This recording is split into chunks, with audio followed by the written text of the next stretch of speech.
এই জিনিসগুলো যে আসলে বিক্রয় নিষিদ্ধ, এটা কি আপনি জানেন? জানেন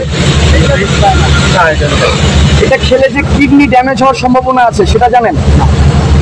জানেন না কেন? জানেন না, একটা হরমোন নিঃসৃত হয় যার কারণে পুরুষ উত্তেজিত হয়, কিন্তু পরবর্তী সময় কি হবে, তার আর কিন্তু উত্তেজিত হবে না, শেষ। মানে one time use second time dustbin. তো এই যে পুরুষত্ব হারাইলো, লাইফ শেষ, কেন এগুলো বিক্রি করেন? আপনার দোকানে এই যে যতগুলো ওষুধ আছে, আপনার কি ড্রাগ লাইসেন্স আছে?